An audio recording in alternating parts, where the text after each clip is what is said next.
Okay, it's a real pleasure for me to welcome everybody here to the school. On behalf of the Grantham Research Institute on Climate Change and the Environment, and also our co-hosts from the European Institute. A very special welcome, of course, to our two speakers.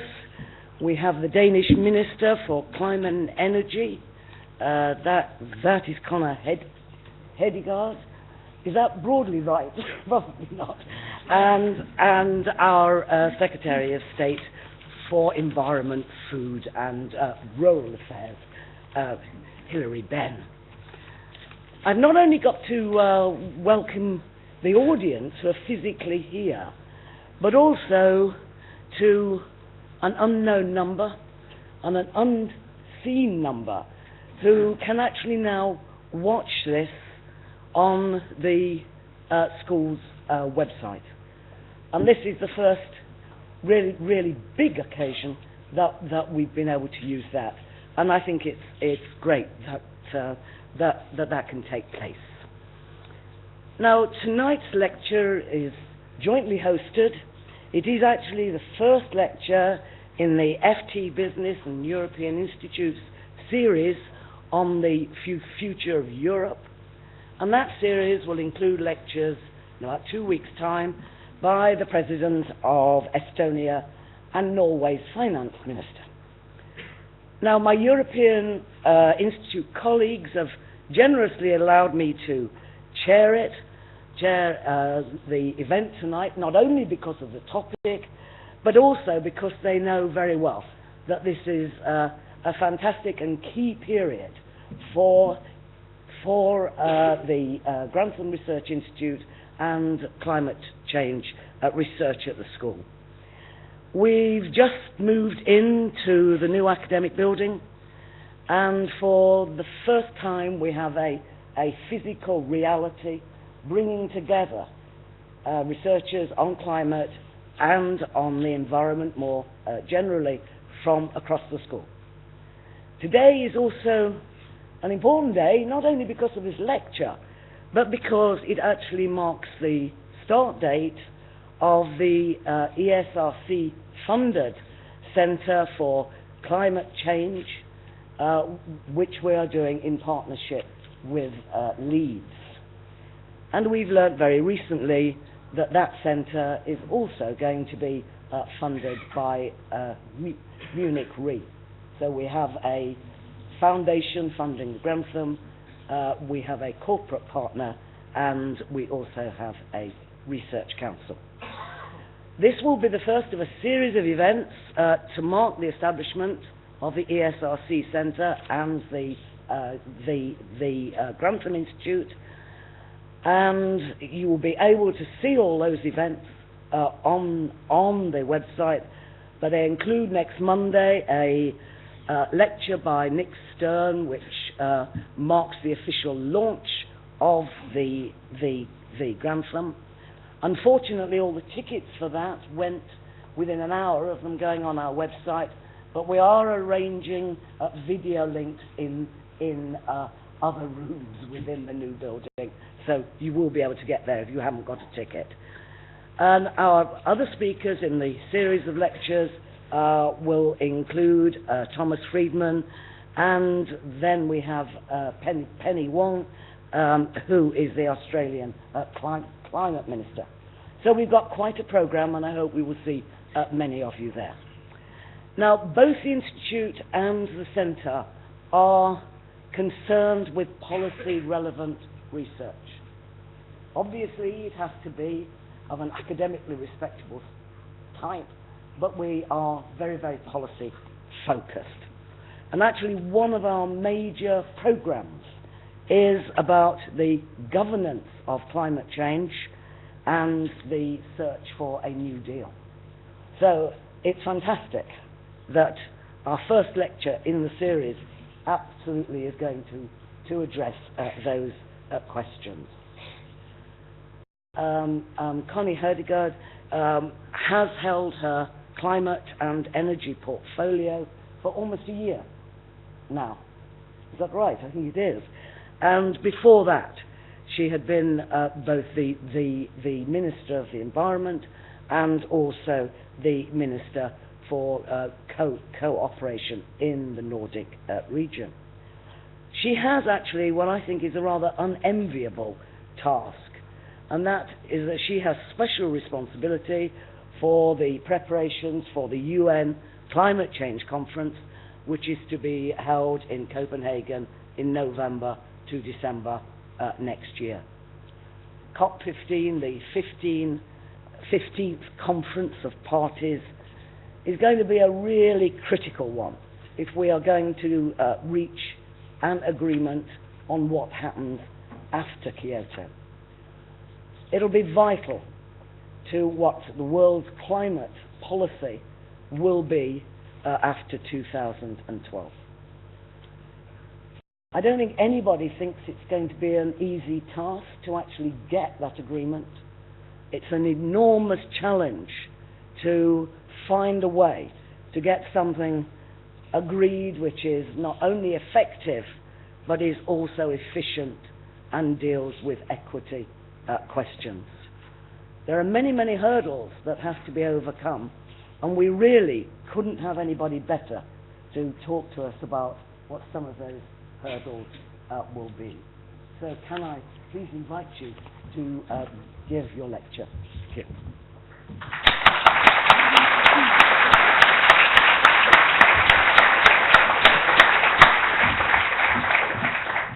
Thank you very much, Judith Rees, for the very warm welcome. I've been looking forward to not only to give this lecture, but also to have the discussion afterwards, and also to listen to what my colleague Hilary Benn is going to tell us. This university is renowned for its large international student body. I've been told that at one point there were even more nations represented here at London School of Economics than in the United States. In the United Nations, of course. So facing you, in a way, is facing the world of tomorrow. So what audience would be more fitting for this lecture on the prospects for a new, ambitious international response to climate change? And what would also be more fitting than to give this lecture at this brand new Grantham Research Institute on climate change and the environment, spearheaded by Lord Nicholas Stern. And I can tell you, we need you, and we need the knowledge that you can provide for us who are the political decision makers. Because this center will connect the leading communities of researchers and policymakers, not only in the UK, but in Europe and across the globe. And it will do so on a set of issues that will shape your generation's approach to life for better and for worse. For better, because the low-carbon societies of tomorrow will help us deal with the resource shortages that we will face in the coming decades and provide economic and environmental benefits to all. For worse, because no matter how hard we work to limit carbon emissions, the climate is already changing. We cannot sort of do anything about that. We can only sort of diminish the rate with which things are changing. From record glacier melts in the Greenland, in the Alps, in the Himalayan, and on top of Kilimanjaro, to weird weather across the globe with changing precipitation patterns resulting in drought, respectively flooding, and strange things happening where people try to live their life. People already feel the impacts of climate change. Not all changes to the climate would be induced by humans. We will often hear that there are other kinds of processes as well. But according to science, the man-made contribution is the decisive factor. And some of us would be and are already more affected than others. This August, I visited the village Nioro du Sahel in Mali. There, at the brim of the harsh Sahel Desert in Western Africa, climate-induced changes were very real. Over the past decade, the Sahel has expanded some 50 kilometers south, The livelihood of local farmers has been stifled by lack of water, and then, shortly after, literally washed away. Nomads are pushing south to find grazeland for their herds, then occupying farmland so that those who are sort of cultivating the soil cannot harvest because the herds came from north eating what they have sort of sowed.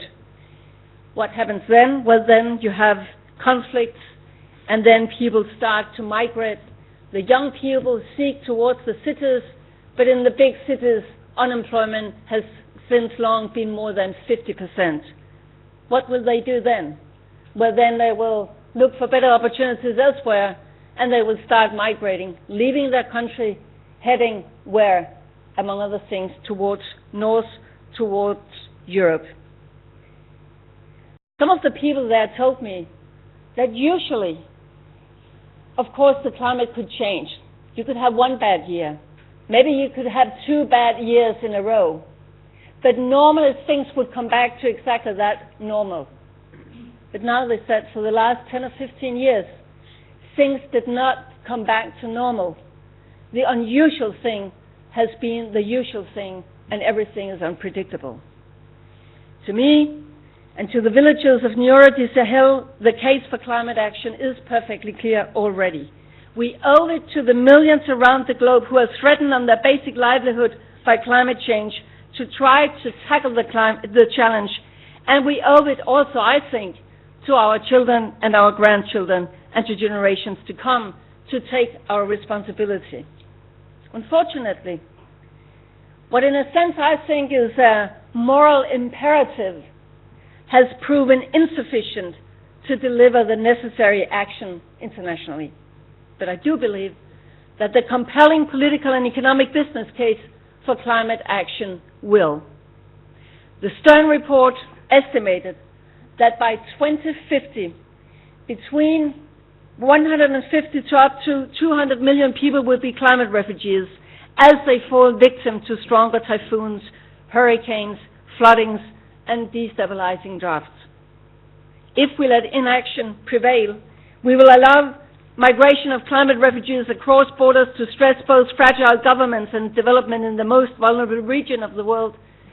And as I tried to illustrate with the example from Mali, it will also sort of threaten our security because, of course, in a global world, you will try to seek to where conditions are better. Consequently, countries and regions will be at risk of descending into struggles over shortages of water, of food, of energy. So climate change is also about security, including energy security and energy supply. The former Foreign Secretary from the US, Henry Kissinger, and Harvard professor Martin Feldstein argued last week in some articles, some analysis, comments in the American press, that the tripling in oil prices since 2001 has led to the largest transfer of wealth in human history. According to Kissinger and Feldstein, the 13 OPEC members alone are expected to earn more than $1 trillion more this year from oil sales. Just to try to grasp what we are talking about, this enormous transfer of wealth. Inevitably, this will bring with it major political consequences. We are increasingly dependent on energy supply from regimes in volatile regions, and we are funding these regimes. In the case of the US, they fund this traffic to a certain degree with money borrowed in China. Strategically, one could say that it does not seem to be a winner strategy. So energy security and stable energy prices is a key priority, must be a key priority to the United States and to China as well. No matter what, the answer cannot merely be drill, baby, drill, like Thomas Friedman, the New York Times columnist, has put it. Clearly, oil-consuming nations are in a position to shape the global economic and political balance, and the challenge will become even bigger. The United Nations estimates that over the next 42 years, the world's population will grow by almost 50%. Well within your lifetime, and hopefully within mine, we will be 9 billion people on planet Earth. That corresponds to adding all the people of China, India, Indonesia, and the United States to our current world population. That is how many we are going to be in 2050. I take it that all those 9 billion people will want food. They will want heating, cooling, transportation, commodities. They would like to have part of the good life that we are as privileged as to have already. So, the demand for resources is bound to increase, and it is bound to increase tremendously if we continue on a path like business as usual. The World Energy Outlook projects that 62% of the total increase in world energy demand will come from developing countries between 2000 and 2030. The energy demand of China and India alone will more than double up to 2030 in a business-as-usual scenario. So it takes no Nobel laureate to figure out that oil energy prices are bound to remain high even if we diversify energy supply and work hard to increase energy efficiency. So even if there were no climate crisis, we would still need to launch a transition to much more energy and resource efficient economies based to a large extent on low carbon energy sources. In the advanced economies, we will have to overhaul our energy infrastructures. Developing economies will invest heavily in a variety of energy technologies. The related challenges of climate change, population growth, and resource and energy shortage will be a defining struggle of the 21st century. But they also present a great opportunity to first movers. This complex challenge will play a key role in determining the future world leadership. And leadership in this field is indeed up for grabs. Fortunately, we are beginning to see movement in a number of countries, each for their own reasons. But the collective pace is still much too slow. Scientists tell us that climate change is accelerating, and that changes are happening faster than expected only a few years back. The window is closing for stabilizing the global temperature below what scientists tell us may be the tipping point. The chairman of the IPCC, Dr. Pachauri, says we have less than 10 years to turn our boat around. We are facing an unprecedented global challenge, calling for an unprecedented global response. The world community has set a deadline for agreeing on a global response plan. The deadline was set last year at the UN conference in Bali, and the deadline is the United Nations Climate Change Conference in Copenhagen in December next year, in Copenhagen 2009. I know that people would now argue that with the new economic recession and crisis and all the things that we hear in the news these weeks, maybe that would risk taking away the attention. Yes, maybe. But I would say that that is foolish. Because how will we handle that crisis? Well, we will still have to have economic growth, but we must have a more sustainable growth. And we need the countries and the politicians of the world to be able to live up to the deadline that they set themselves last year in December. I think that we owe it to our people. So at COP15 in Copenhagen next year, the world must agree on a truly global and ambitious climate change agreement that meets the emission reduction targets defined by science. Actually now, we only have 14 months to lay this complicated puzzle, and many pieces are still missing. One of the central pieces is our own climate and energy package within the European Union. The European Union has been the first major player to take steps to develop a low-carbon economy. In many ways, the EU has provided a test bed for tackling climate change. Member countries are parties to the Kyoto Protocol, and collectively we have established a well-functioning system for trading emission quotas within the EU.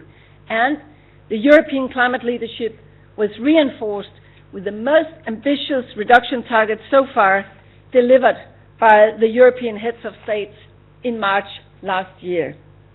Here, the heads of states of Europe decided that the European Union will reduce its emissions to 20% below 1990 levels by 2020, and we will go to 30% reductions below 90 levels if other developed countries agree to comparable reductions as part of a global agreement.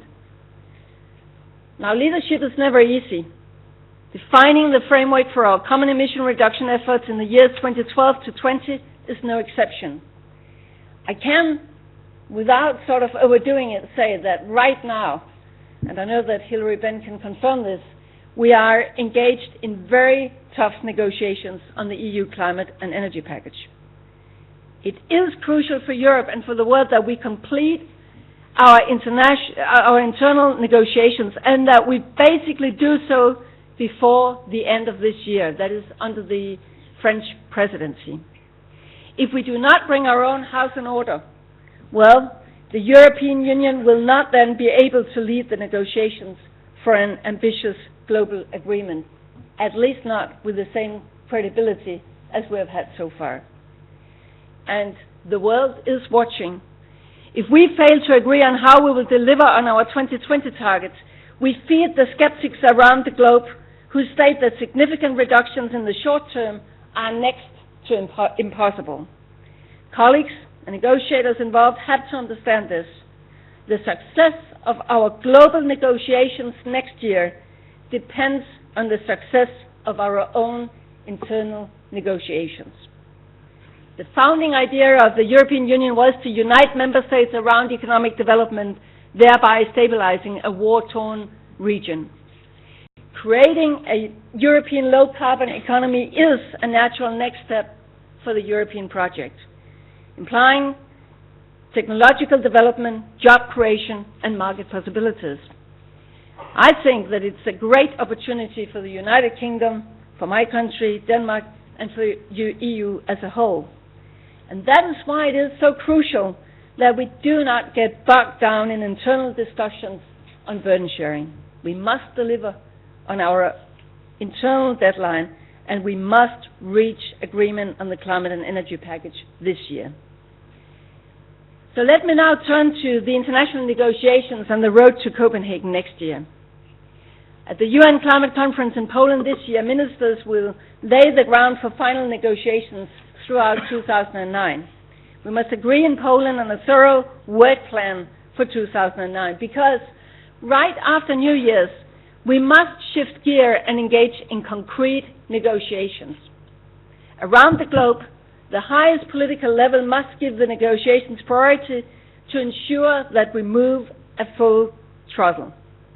2009 must be the year where we agree on an ambitious long-term reduction target. The European Union has announced a global objective of staying below a global warming level of 2 degrees centigrade.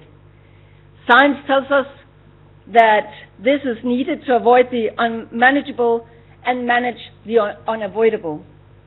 International consensus is materializing on a 50% global reduction target by 2050. But the choice of base year is crucial.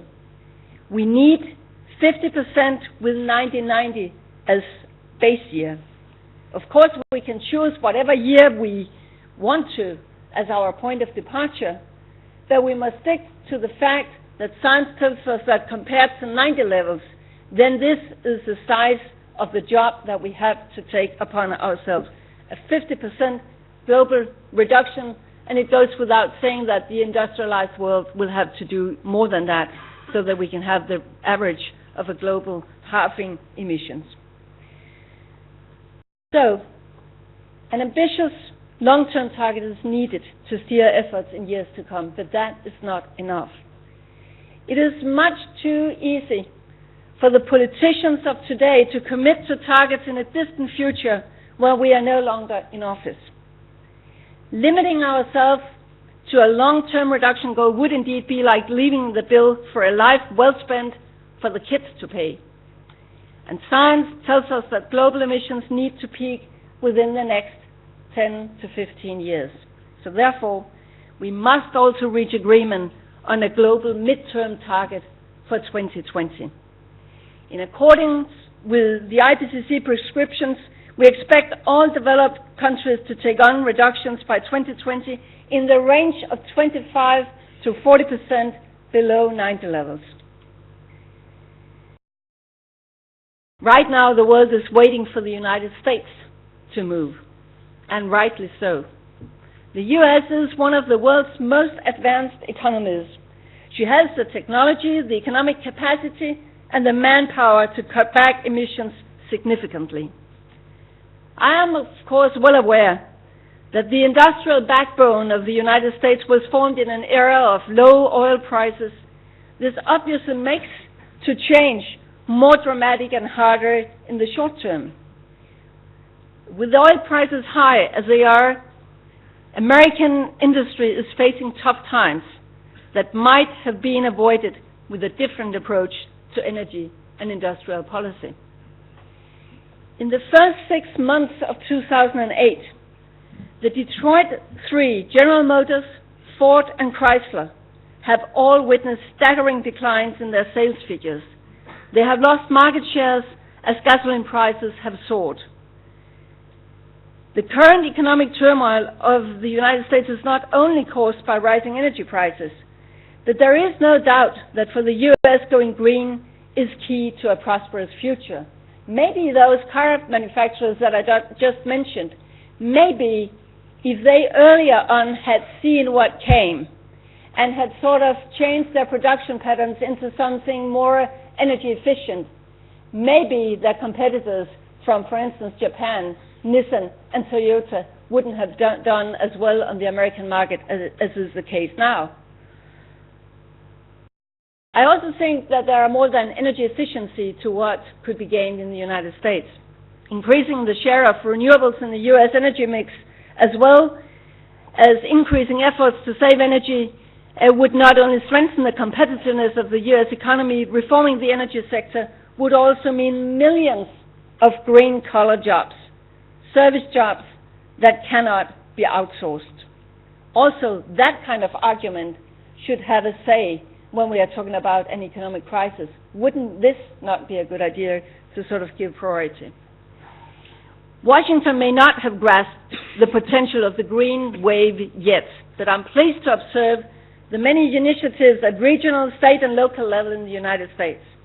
Cities like New York are launching ambitious plans to bring down emissions. States like Texas and Colorado are putting up wind turbines at a stunning pace. Nascent regional carbon trading schemes are appearing, and major U.S. businesses like Walmart and General Electric are working intensely to increase their energy efficiency. And the good story is they are earning money from doing so. And NGOs and other civil society across the United States also are calling for action. Really, I think that America is just waiting for their president and for Congress to wake up and smell the coffee. As a European conservative, I must say, it has been sort of puzzling to watch the United States take the back seat in the international climate negotiations. You know, I was brought up with a firm belief that when the world needed leadership, no matter whether it was the First World War or the Second World War or the Cold War or the fight against terror, well, then we could always count on the United States to show leadership. That leadership has been severely lacking during the last too many years. But I'm reassured that we will see movement come January by the climate policy signals from both U.S. presidential candidates. And they should be reassured by studies that show that the U.S. can cut back emissions significantly at low or even no costs, even with existing technologies. With the change in the US position, we also expect emerging economies like China, like India, to step up their efforts. Last year, China surpassed the United States as the single largest emitter of greenhouse gases. And recent data suggests that in a few months, India will be the third largest emitter on the planet. 2 out of the top 3 global carbon emitters will, in other words, be developing economies. There is a painful truth to this. The most severe emission increases will be from large developing economies. It's therefore vital that developing countries contribute to the next agreement. It will simply be impossible to stabilize the planet at a safe emissions level without them. I mentioned before the 9 billion people we are going to be in 2050. 8 of those 9 billion are supposed to live in countries that we today call developing countries. So it goes without saying, we must have a truly global agreement. China has set a national target for energy intensity. Halfway in her present 5-year plan, China has a strong focus on delivering on their national target of a 20% improvement of energy intensity by 2010. We encourage China to pursue energy conservation efforts at all levels of government, and we ask China to try to go even further. As a first step, we ask China to consider internationalizing national efforts as a contribution to a new global agreement. But let me be perfectly clear. We have no right to infringe on the growth perspectives of the developing countries. The 500 million Indian citizens who are currently without electrical light have absolutely the same right to this commodity as you have and as I have. But we need the partnership and the commitment of the developing countries as we move forward, or we will simply not be able to solve the problem. And who will be the first to suffer if we don't manage to do so? Well, the developing countries and the poorest people. Fortunately, countries like South Africa and China are taking concrete steps and are capable of strengthening their efforts even further. As we move to close the deal next year, we must also focus on what each and every country and economy is capable of providing, realizing that we will all feel the impacts if we do nothing. In the existing climate change regime, developing countries are all treated alike, simply as developing countries. But after a decade of global growth, it should be clear to all that the group of developing countries is today a highly diverse group. Treating countries like Singapore and Saudi Arabia on par with Mali and Burkina Faso is just not fair. So we must ask for contributions from all countries in accordance with their specific capabilities. Some of us will have to do a lot of reductions. Some will have to stabilize. Others will have to deviate from business as usual. And the poorest and least developed in our midst must receive support and pledge to embark on a sustainable development path. For the least developed countries, adaptation is the core concern. These economies are vulnerable. Primary sectors such as agriculture are directly affected by changing weather patterns. The scarce financial and human resources will be stretched in order to cope and survive the toils of climate change. The least developed countries can only embark on a sustainable development path if we help finance adaptation and their capacity building. We must help these countries to help themselves.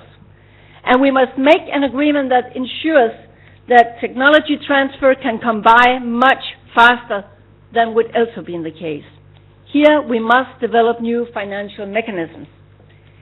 Therefore, let me elaborate a bit on the possible financial instruments in what could be a Copenhagen agreement. Finance is an integral part of the agreement itself. A toolbox of financing instruments is needed in order to activate private investments from companies and households. Investments which must go hand in hand with adequate public funding. The two most essential tools in the current toolbox are the carbon market and the clean development mechanism, the so-called CDM. We need to figure out how best to reform the CDM and to agree on additional mechanisms needed.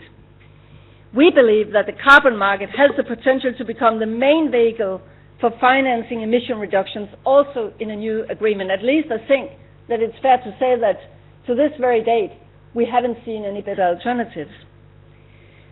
Countries will build carbon markets with different coverage and ambition levels that vary with their different levels of development. But the carbon market is not the panacea of climate change finance. There is a need also to introduce other tools for activating private and public investments. This can be achieved in part through national policies that engage the private sector, in part through innovative arrangements such as, for instance, a levy on bunker fuels for shipping and for aviation. A levy will set a price on emissions, activate private investments, and enhance mitigation efforts. And it will generate finance for domestic and global purposes. And it has the huge advantage that you will not have to ask for this year by year. It's a sort of a steady flow of financing. The need for predictable financing will namely be great. This can be delivered through a fund structure that can support the introduction of financial tools and finance concrete measures in both mitigation and adaptation. Finally, here in one of the world's chief financial centers, I wish to stress the importance also of bringing business and industry from all parts of the world on board. Of course, the market has a key role to play. Support from key industries will make it easier for governments to commit to an ambitious agreement in Copenhagen next year and will ensure a swift implementation across the globe. My first sales pitch is this. The Stern Review underscored the risks of market instability if economies are affected by extreme weather events causing harm to roads, ports, refineries, and other kind of infrastructure. The direct effects of severe weather were seen during Hurricane Katrina on the Gulf Coast of the United States back in 2004, I think it was, and to a lesser extent during the latest Hurricane Ike. The costs were just massive. My second sales pitch is this. A global agreement will provide certainty for investors. Investments in green tech have increased significantly over the past couple of years, but uncertainty of profits and lack of predictability still discourages bold innovation. In all modesty, here the Danish example shows that bold investment in green tech do pay off. Green tech actually is one of the fastest growing industries in Denmark right now, and it is our third largest export area. Over the past 30 years, Denmark has built a strong green tech industry. Since 1981, we have experienced a growth in our GDP of 75%, and yet at the same time, we have kept our total energy consumption almost stable.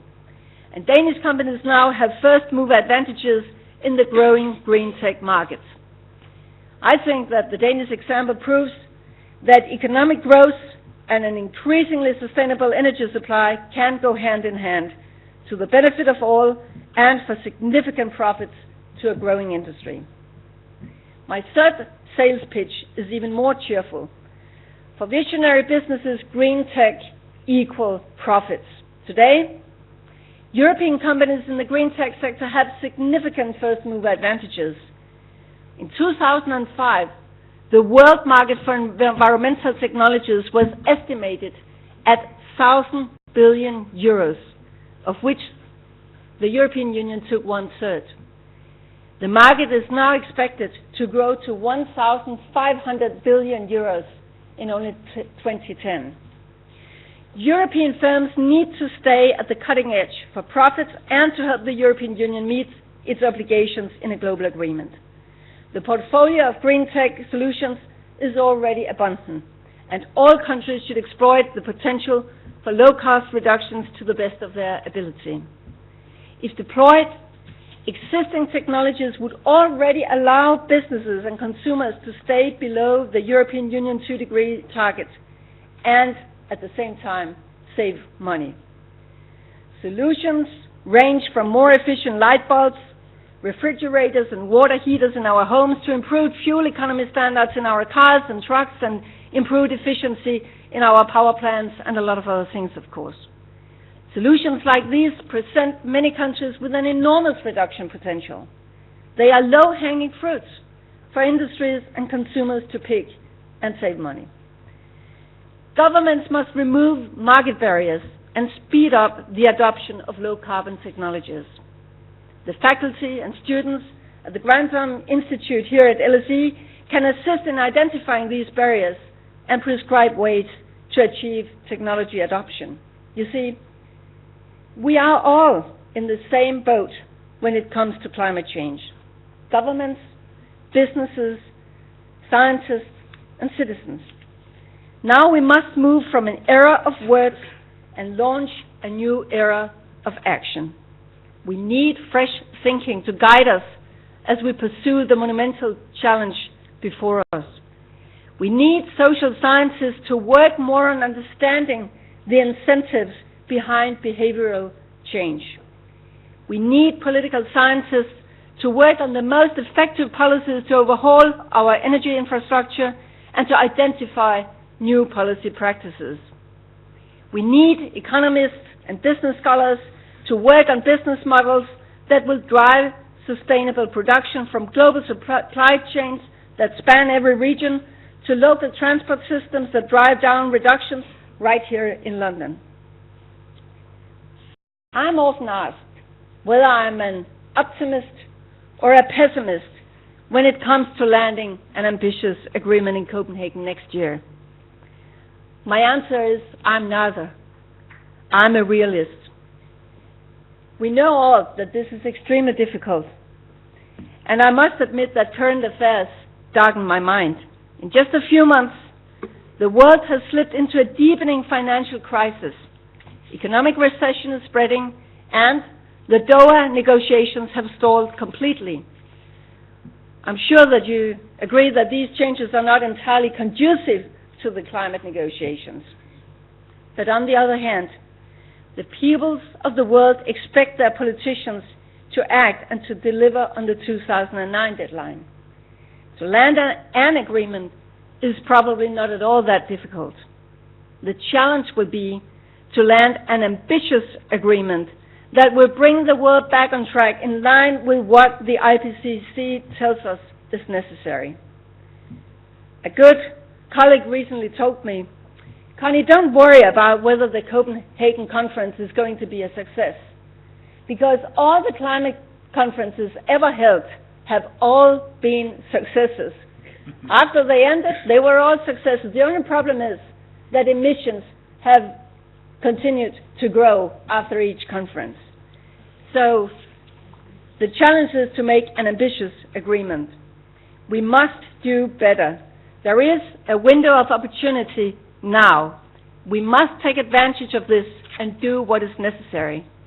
Not just because of the climate crisis, but because to take the climate challenge seriously also means taking the challenge of energy security, energy dependency, geopolitical security, international development, and economic growth seriously. Only if we act will the world be able to provide sustainable growth to the billions of fellow citizens who have not yet received their fair share. To take this conundrum of challenges seriously will not hamper growth. On the contrary, it's a prerequisite to growth, sustainable growth. Thank you very much for your attention.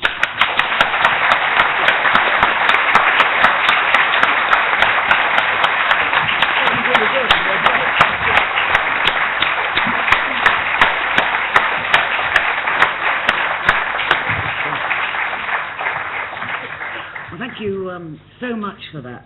I certainly learned a lot, and I think it was a very sort of robust treatment of the subject, if I might say so.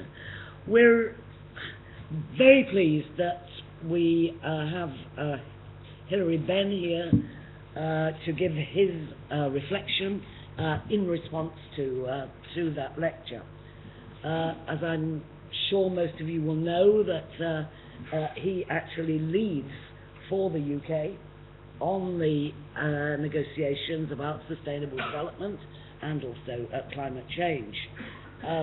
I actually first met him in what he calls his old job when he was dealing with DFID, and we certainly appreciated his special interest in the water sector and the radical changes that were needed in the governance and financing of that sector if the MGDs were going to be met. And that is a topic rather close to my heart, but it's also a topic that is actually quite relevant for climate change. So the two jobs are coming together, as it were.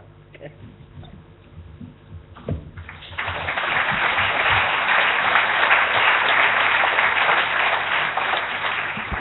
Well, Judith, Connie, ladies and gentlemen, can I say what a pleasure it is to be back here at the LSE?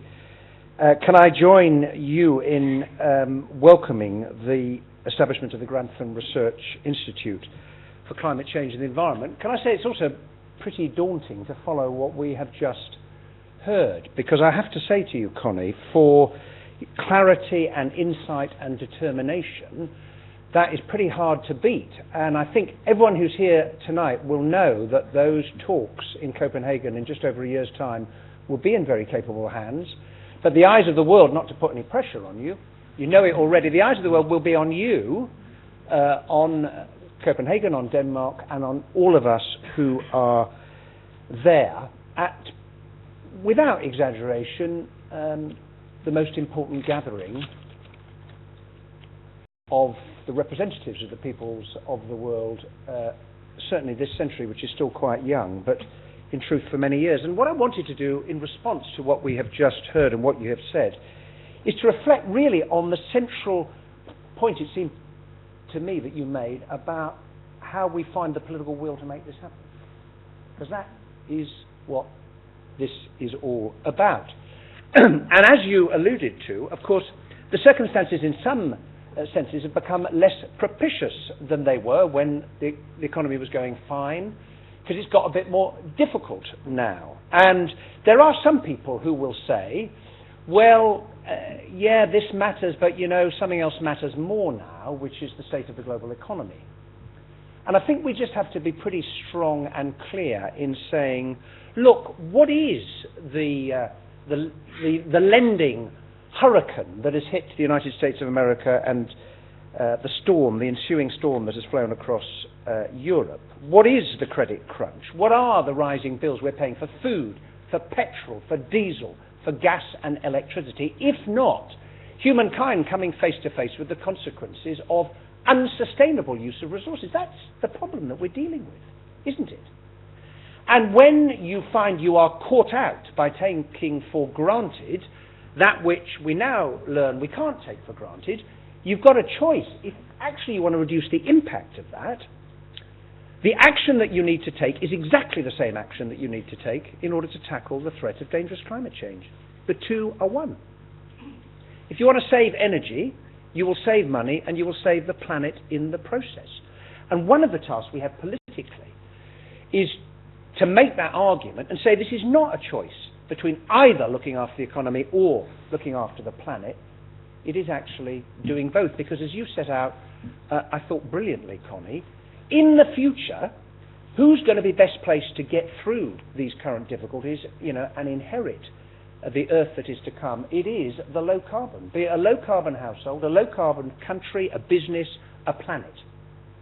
And the sooner we get on with it, frankly, the better, not least because of the world's rising population. Now, you quoted Thomas Friedman. Well, one other thing that Thomas Friedman said was that the world has become hot, flat, and crowded. And the truth is, if we don't take action today to ease the burdens and the costs that we feel, then we're simply going to be putting off the burdens that we will face in the years to come. And that's why all the tickets for Nick Stern's lecture here have gone. That's why christened him some time ago as the unlikely rock star of climate change, because Nick did the numbers and he grabbed the attention of a lot of people who weren't at that moment persuaded by the science. Because Nick said, hey, I've done the calculations, and let me tell you what it's going to cost you if you don't do it, and let me tell you what it'll cost you if you get on with it now. And why would you want to pay more later when you can do it now for less? The honest answer to that is because in life, in politics, as a society, the things we might find most difficult are the steps we need to take today for a benefit that will be felt by our children, our grandchildren, and our great-grandchildren. Whether it is pensions, whether it's care for us when we're old, whether it is the greatest challenge, the twin challenge of overcoming poverty, injustice and inequality, and the fight against dangerous climate change, it's how we find the will to turn the demands of today into the policies that will build us the tomorrow that we need. And we have just one chance to get it right, because there isn't going to be a bailout if we get this wrong. There is no central bank for the environment that we can kind of call upon to fix it later, is there? So that puts a very heavy responsibility on all of us to play our part. Now, what the government is trying to do is to play our part domestically and to social leadership, as indeed the government in Denmark is doing. Our CO2 emissions in Britain fell by just over 10 million tonnes last year. Now, that's going in the right direction. We have a long way to go. We have much to learn from Denmark in the field of renewable energy. However, if I may say so, Connie, we are hoping in the not-too-distant future to overtake Denmark as the country of the world with more installed offshore wind generating capacity than any other country on the planet. Onshore, we're lagging way behind. Do you know what the biggest obstacle to getting permission for onshore wind is? Planning permission. That is down to us. So we have to tell the truth in this process. When Parliament gets back, we will complete the final stages of putting the climate change bill on the statute book. And this is genuinely a word first and a very radical piece of legislation. Because within just over 6 months, we'll be the first country in the world to have carbon budgets for the next 15 years. And one of the profound changes that having a carbon budget will bring to our society is it will throw into very sharp relief the choices that we have to make about where we're going to emit a declining quantity of CO2. That's what a carbon budget is. And this is the century in which human beings are going to have to learn a second meaning to the phrase living within your means. We all understand what it means in relation to what's in our pockets, but this is the century in which we also have to learn to live within our carbon means. Are we overdrawn at the carbon bank? And there's some very tough decisions that we have to take in that process. One of those is about the generation of our energy. And if I may just make a point about the negotiations in Europe currently, given the rate at which coal-fired power stations are being constructed right around the world, India, you're right, the Indian energy minister was very frank. He said, I've got all these people with no electricity, we're going to build the power stations to give it to them. China building a new coal-fired power station, 1 or 2 a week. And we need to find the funding in Europe to demonstrate carbon capture and storage operating on a commercial scale. And I hope that will be part of the climate and energy package. Because with the funding, with the skill of engineers and scientists, then I think we can, as a world, look to a future for clean coal in Britain and elsewhere, and away from unabated coal, so it can finally take its place in the history books. And that's one example of where we need leadership. Leadership to get the technologies. Leadership to build on what was agreed in Bali. Leadership to get the fair deal. Now, the truth is, we know what the elements are, and you've set them out. We know what is required. You need those medium and long-term targets. You need a carbon market and a carbon price, because you've got to shift this supertanker of investment and decisions that we make away from high carbon growth and high carbon activity to low carbon growth. We need the finance that a carbon market and increased funding from the richest countries in the world will give to support the emerging and developing countries in paying for the adaptation, in paying for the investment in the low carbon technology. And as you set out really clearly, we need every country to make a contribution. And that's where the politics gets most difficult. That's the truth. Because up until now, the whole international architecture for dealing with climate change has divided the world into 2 camps.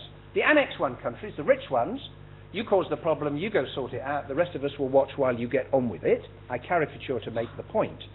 However, we know, and never was the phrase an inconvenient truth, better used to describe a problem that we face. We know that even if the rich world, Denmark, Britain, the rest of the EU, America, Canada, New Zealand, and other rich countries managed tomorrow morning to get on a spacecraft, decamped to Mars, taking all of the emissions that we produce with us, and left a note for the remaining human beings on the planet. Dear rest of world, have moved to Mars. Taken our emissions with us. Good luck. Let us know how you get on. Now, Connie told us what would happen, because the world would still face dangerous climate change because of the rising emissions from the developing and emerging economies. And therefore, the phrase on which we have all comfortably camped, common but differentiated commitments, isn't going to do the business, is it? And you made the point.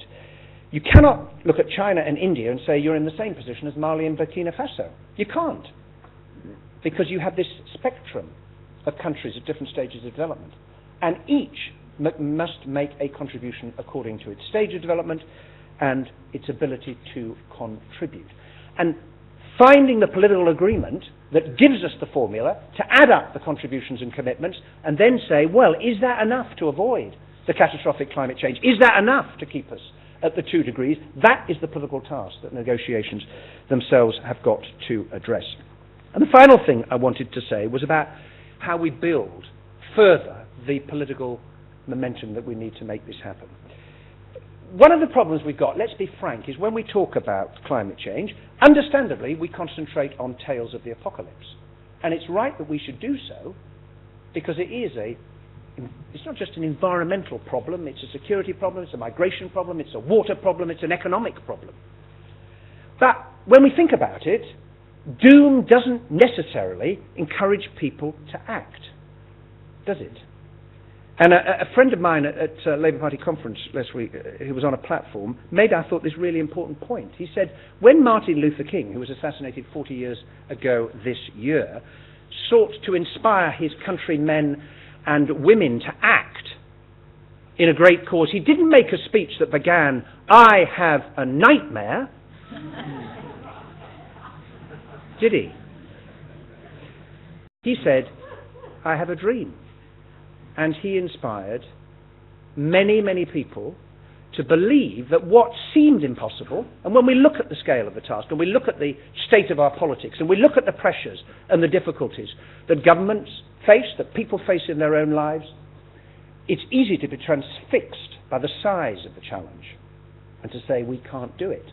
But human history teaches us that if we do have a dream, and if we do put our minds to it, we can make one day possible what yesterday seemed impossible.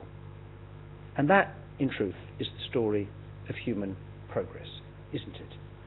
And doing this, rising to this challenge, making this change, is the greatest one of all. But if we do take comfort from history, and we should, it is that progress is possible.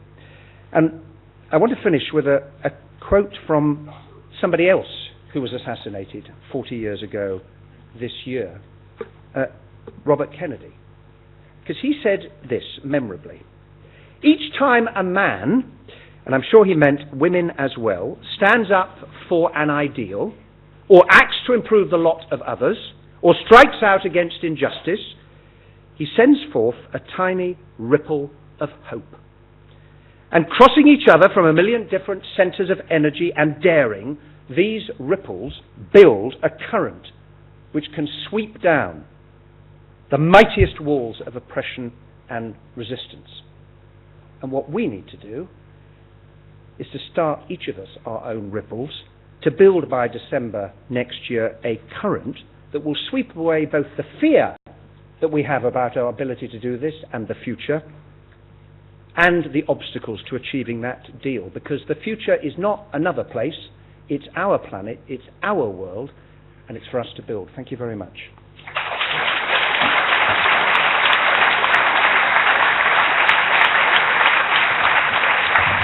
Thanks very much.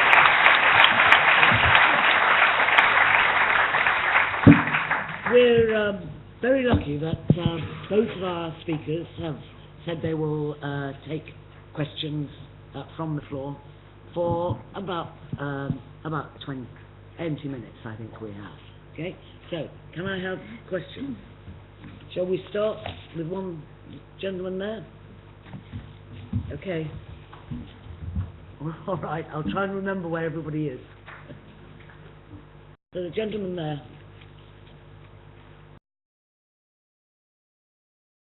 Thank you. Is that working? I don't know if I need it. Connie, you alluded to a levy on bunker fuels for aviation and shipping. And my understanding is that there is no discussion of this. Use the mic, please. I don't think it. Oh, it's working now. My understanding is that there's been no discussion of this, and there won't be any at Poznan. And I'm just wondering if you could expand on that, because it's a very serious issue. Thank you. Okay. Shall we take one or two questions at the same time? There's a sorry to get the people running around. There's a gentleman right up there who's very, very keen. Right? So we'll take 2 or 3 questions, and then okay, I've seen you in the middle there. Okay. And I've seen you too. Fantastic. Yes, I am very keen indeed. I'm Edward Anderson. I work for an organisation called Involve. And I'd like to ask a question about the role of the public, because we've heard a lot about the role of the politicians and others. And my organisation is actually involved with the Danish Board of Technology on a project called Worldwide Views on Global Warming, which I think Minister Hedegaard has actually endorsed, which is all about global deliberations, members of the public, on climate change policy. And so my question is really, for both of the ministers, how can members of the public and public engagement help deliver those ripples that Hilary Benn spoke about and improve the governance of climate change? Thank you. And we'll take one more in this round, the gentleman in the red tie. I'll take you first next round.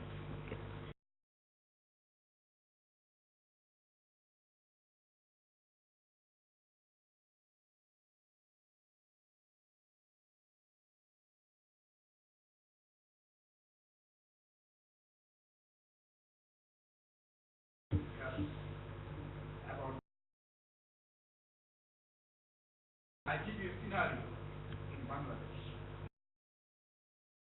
So can we have a question?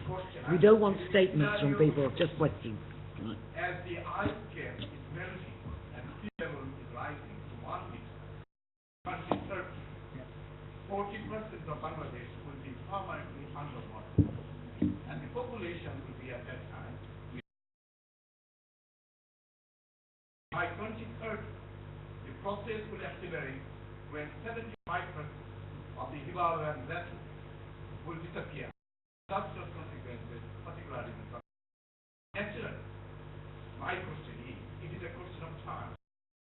Bangladesh will disappear from the face of the earth unless the international community do something now today and not tomorrow. That will be too late. And what is your program on global agreement in Copenhagen? Okay, thanks very much. Can I ask you, Connie, would you like to start? Yes, first you asked about levy on bunker fuels. The International Maritime Organization, they have a meeting, it's later this month, and Denmark has proposed to them this kind of bunker fuel levy, but we've also said to them, it's best if you, as the international organization for the shipping, if you can take care of this yourself, how you will sort of fight climate change, that's fine. But if you cannot agree on that, then we will do whatever we can to bring it into the international negotiations. In EU, we have already done something about aviation on a European scale. We simply gave up to wait for the International Aviation Organization because it could not decide anything. So now we do something, we take it into the European trading scheme, and we are discussing this later this month in the Council in Brussels. But also there, I think that should be considered to be one of the ways of financing and to get a steady flow of financing. I don't know if it's true, and so I'm a bit reluctant to mention, but I heard that there is this figure that each day there is around 1 million planes departing from somewhere around the planet. It sounds very, very huge, but still there are numerous of activities there, and if each time they generated some finances into what this gentleman spoke about from Bangladesh, which would be needed. We need huge funding, for instance, for adaptation. And that has a huge priority for the Copenhagen negotiations, because we cannot make a deal without giving very high priority to adaptation. So that is one of the 4 building blocks that is sort of in the roadmap to Copenhagen from Bali, where it was sort of agreed upon. It says you must look into adaptation, mitigation, that's the reduction targets, technology transfer, and financing. And it goes without saying that assistance to adaptation, disseminating technologies to adapt, knowledge, best practice, all these kind of things, and also capacity building, as I mentioned, to the developing countries, and particularly aimed at the least developed countries. That has a very, very high priority, but that requires some kind of steady financing. If I could just comment one more thing. You know, some would argue, well, couldn't you just set aside a special percentage of your GDP in the rich countries or whatever? But we all know from the ODAs, the developing aid, that how many countries in the end have lived up to the UN call for 0.7% of the GDP for developing aid. So that's not good enough, because we'll have to fight each year to take care that we get the financial flows that we need, and that's why we must invent some other kind of tools. And then I would just like briefly to comment on what Emerson spoke about, the role of the public. And I think that is absolutely crucial in democratic societies, for instance. I cannot, as a politician, talk about we should do something today because else something is going to be very, very bad for generations to come, unless the citizens accept it and understand it. And my experience is that the more people know about this challenge, the more inclined they are to act in their own life, but also the more they are inclined to ask for action from their municipalities and their governments, and also from business. And I'm not going to go a lot into this. I'll just mention that as consumers, we have a huge power. Every day, each of us make choices, and we can make a difference, and each day we can send some strong signals to the market that we look for the energy labeled things, for the energy efficient cars and all the things that we have. There are lots of things where we have a power to send signals to politicians and to business. And that is also why I think it's important to have this public discussion about these things, because that activates people. Yeah. Well, aviation and shipping are, of course, the 2 examples of the even more complex bit of the negotiations, because how do you divvy up responsibility for the emissions? You see, the great countries have a lot of merits, a lot going for them, and they are good units on which, at the basis of which, to count emissions. But ship leaves Britain, Panamanian flag, refuels in international waters, docks at Dubai and then Sydney. What's the mechanism for divvying up responsibility for those emissions, given that we've got to get a deal where you count the contributions of each of the countries? And that's why it's been difficult to deal with. And I really do welcome the fact that so many of us as ministers in Europe pressed to get aviation in, because as Connie rightly says, we lost patience with the international IATA, whose job it is to do it, and they haven't got their finger around, just to be blunt. So Europe has, and we need the rest of the world to get on with it. Our friend up in the gallery, about 2 weeks ago, I went to visit a village called Ashton Hayes in the Wirral. I don't know if you know about Ashton Hayes. Well, you do, but probably a lot of other people don't. I haven't. And it's a very nice English village where about 2 or 3 years ago, one of the villagers had been off to a conference where they'd be talking about climate change. He came back and said, we've really got to do something locally. So he got organised. One of the things he did was to put signs around the village saying, Ashton Hayes, England's first low-carbon village. Didn't tell anybody what he was doing, and people thought it was funny. And then they called a meeting. About half the villagers turned up in the school hall. And now, 2 and a bit years later, they've got their emissions down from memory, from the chart that was pinned to the building in the village, by about 20%, as I recollect. Don't hold me to the figures. Now, what was interesting about that was one of the women I met said, there's nothing special about us living in Ashton Hayes. And I said, that's true, but what you've achieved is something special. And I suppose the question is whether it's that example, whether it's businesses that have been able to make a significant reduction in their energy use, whether it's other ways of getting around in cars that don't destroy the planet. Once you see what is possible, if they can do it, why can't I? Why can't you? And for me, that is the way in which you begin to overcome the threat of immobility, because people are transfixed by the size of the problem. And you have to ally the passion and the commitment and the understanding, and yes, in some cases, the worry about what the future may hold, to showing people what can be done, making it easy, helping them, because unless each of us does it, Connie's absolutely right. If you're looking to government, say, you're the ministers in charge, you sort it out, and we'll get on with the rest of our lives, we will say to you, it doesn't quite work like that. We can't do it on our own, we have to do it together, and we need more of that. Bangladesh, the first time I ever visited Bangladesh, I went to visit some people who live on the shorelands, the shifting sandbanks of the Great River Delta. And I remember asking a group of women, how often have you moved in your life? And one of the women put out her hands, and she must have been about 50. She said, I've moved about 30 times in my life. Because literally, as the flood waters come down, it floods, they move, and when they come back, they find that the sandbank isn't there anymore, and they have to go live somewhere else. So those citizens of Bangladesh have already experienced the consequence of a changing climate. And bluntly, if what you put in your question comes to pass, then a lot of Bangladesh is moving house. That's what's going to happen. And probably, to start with, they're going to move next door to India. Now, you just have to sort of contemplate that for a moment, given the size of the population, to say, blimey, we really do need to do something about this. And it reinforces the point I made about every country making a contribution.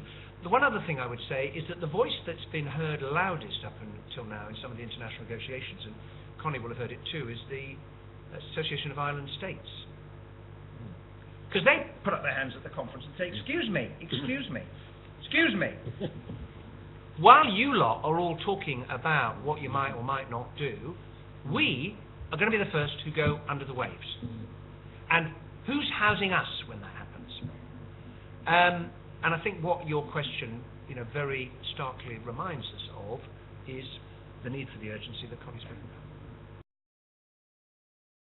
Okay, well, we've got time for another round. I promised 2 people already who didn't get in the first time. Gentleman there and the gentleman there. We'll have one from the front here, and the lady at the back, and then I think that'll be it. Okay? Check. Right. My name is Bremley. I'm from India. I'm an LSE graduate and founder of Worldview Impact. We're mitigating climate change by creating sustainable livelihoods to lift people out of poverty in Asia, Africa, and Latin America. Again, going to the village discussion, my village is on the other side of the border of Bangladesh on the Indian side, and India is building a wall. But the question I want to pose to you guys is much more complex. It's about the go nuclear. Go nuclear because it's clean, because it's environmental friendly, and my government just signed a deal with the French government today, and also is going to do with the US government for a civil and nuclear deal.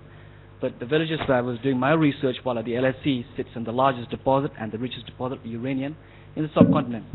So I don't know whether mining the uranium is clean and sustainable and green, but there are lots of debates about that. We also have a nuclear weapons program, but we also have a huge population to feed. So the nexus is, what do we do? If you say no to nuclear, is there enough clean fuel to generate to feed the Indian population? I salute Denmark, the superpower of wind. India has the 3rd largest wind generation power in Tamil Nadu, but what can be done to address these issues? This goes also to you, Hilary. What do we do with nuclear energy? Thank you. Thank you. The gentleman down there. Yeah, the gentleman right on this end here. Perhaps I'll just shout. Connie presented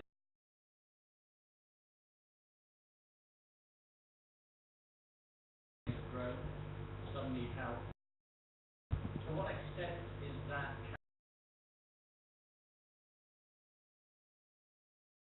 Copenhagen? What do we need to see from Copenhagen?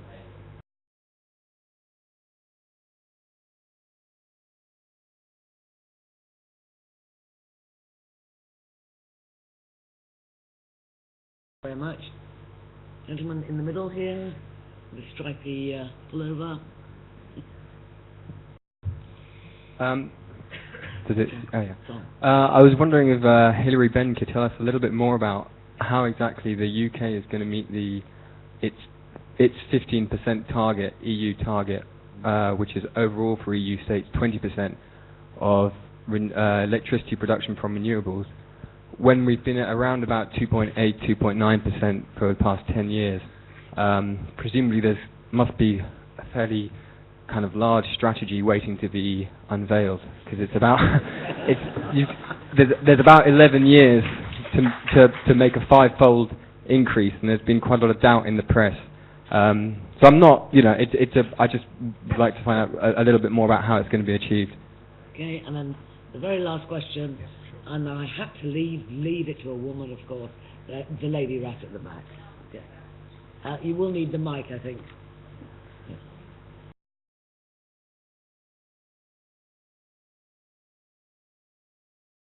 Given that half the population now lives in cities, and cities contribute more than half the carbon emissions, can you comment on what role cities will play, and more specifically urban leaders, in encouraging the practice of sustainable urban development?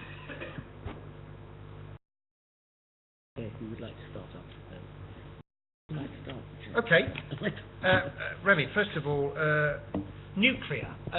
Well, the government's position in the UK is that nuclear should form part of the mix to provide our energy in the future. Now, what do the facts tell us? Nuclear in operation produces between 20 and 40 grams of CO2 per kilowatt hour. Gas, about 380. Coal, unabated coal, 755.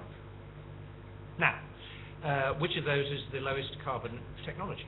And it's led some, not all, but some, in the environmental movement to change their minds about it. I think that Keynes famously said, when the facts change, I change my mind. What do you do? Secondly, all forms of energy generation have a consequence. And part of the problem we have in our society is if you say to people, do you fancy a nuclear power station in your back garden? I think I'll pass on that, thank you very much indeed. Coal-fired, gas-fired, turbine, goes back to the point I made about planning permission. I think, can you go somewhere else? Thank you very much. Energy from waste, whatever. And yet people say, but when I flick the switch, at half time in the football, put the kettle on, turn the oven on, you will make sure, won't you, that the electricity will continue to flow. And we've become quite disconnected as a society from the way in which our energy is produced. Now, one of the ways in which we have to change that, and it partly links to your question, is what much more we can do to encourage people to generate energy at a local level. And the renewable energy strategy, which I hope you've read, and if not, do have a look, because the truth is, why are we behind on this in the UK? One very simple reason, well, two very simple reasons. They're called North Sea oil and gas. And we have lived off and heated off and lit off those two substances for a long time, but they're not there anymore in the same quantity. And that is why the profound transformation that the renewable energy strategy represents is a genuine determination on the part of the government to change that. And we're making some progress. Offshore wind, I gave the example of. We are the home of the technology that has generated the first offshore electricity from wave power. 3 weeks ago, I climbed down into the Pelamis snake, which I think is what, Pelamis I think means serpent, doesn't it? Which actually generated the first of it 4 years ago, and as you probably read in your Guardian last week, there's a farm being developed in Portugal, and there are going to be a couple more around the coast of the UK. We've got the renewable obligation system. We're consulting on feed-in tariffs, which, if you look at countries like Germany and elsewhere, certainly do a lot to generate energy generation at that household community level, because the renewable obligation works pretty well for big renewables. The truth is, it doesn't work for small renewables, and that's what we need to do. Urban leaders have a hugely important role to play, in the same way as that guy in Ashton Hayes had a role to play. Two big tasks. One is, what do we do about the energy efficiency of our existing housing stock? Because the government is trying to sort out, through zero carbon homes from 2016, not going to build any new ones that cause a problem, but what are we going to do about the 21 million ones that we've got? And therefore, a national program to try and retrofit, and what the government announced a couple of weeks ago is the next stage in that process, is very important. The second is how we move about. Because we want the mobility that cars have given us, and you can quite easily see a future in which the cars are powered by batteries that are charged by renewable wind energy. You've still got a congestion problem, you haven't got a climate problem in the same way. So there's two examples of where urban leaders can lead. And finally, on your question, sir, about are those principles agreed? Not in part, I think, is the honest answer. Because at least at Bali, we moved beyond, well, we'll come back and negotiate a deal, and it's about the Annex 1 countries doing even more. And what nearly wrecked Bali was a debate about reportable, verifiable, and measurable, and a comma. That's what history will record in the paragraph about what developing and emerging economies would do. When it came down to the last morning on that extraordinary day, at the end of that extraordinary week. What do we need out of it? Well, we need commitments that we can rely on as a world. Because in the end, someone's going to be keeping score and say, okay, well, what are you going to do? Right? And what are you going to do? And what are you going to do? And you add them up and you say, well, now, is that enough to avoid what the scientists tell us will be the consequence if we don't achieve those things? And then we need a mechanism for holding people to account for what they promised. Now, it sounds very simple, and it's going to be incredibly difficult to achieve, but that, in essence, is what the deal is going to have to bring us. Connie. Well, first to you about the question about cities, and that's a huge and complex area, but just if I should answer in just one word, I would say planning. I think planning is absolutely essential. That's about the sprawl of our cities, that's about our transportation systems, that's about taking care that we have an attractive public transport system. For instance, in Denmark, you cannot get the permission to arrange a new city or a new part of a city unless you have the train station to come there at the same time, or you will not be permitted to sort of start this project. I think that here politicians, not the least in the municipalities, can do a very, very big difference by being very good at planning. And then in many ways, that people live in cities could also be an advantage in the sense that the combined heat and power systems, the integrated energy systems, the incineration of households, it's possible to sort of collect the waste and get energy out of it. The central district heating, many of these technologies will sort of apply better for the cities than for sort of rural areas. And then one more thing, the sustainable fuels. I think it's very important, and Hilary just mentioned a bit, but also hybrid cars, electric cars. I think that will be one of the areas where technology really will have to help us find better solutions in the future. And then I agree very much with the building regulations. We could do a lot. In Denmark, we have strict building regulations. We are improving them each 5th year, but now we are starting also to look at the existing buildings. How can you sort of increase what they have to do? So it's an example of we must have this push-pull effect, where the market will have to do a lot of things, citizens will have to do a lot of things, but the politicians must sort of push people in the right direction by also setting up regulations, taxating energy, so that energy comes at a price and all these kind of things. I would just mention one thing to you from India asking about nuclear. Back in 1985, Denmark decided not to have nuclear.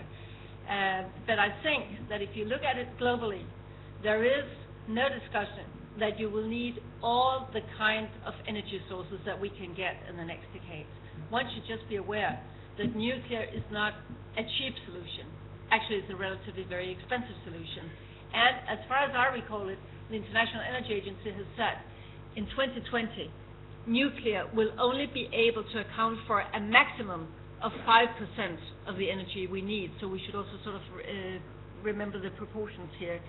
And then the last thing, what is the attitude, what is sort of the whole thing around this discussion about differentiation between the developing countries? And to be very frank with you, it's a highly controversial issue. And I think it's rather recently that at all we have started to say it openly that here we have a problem.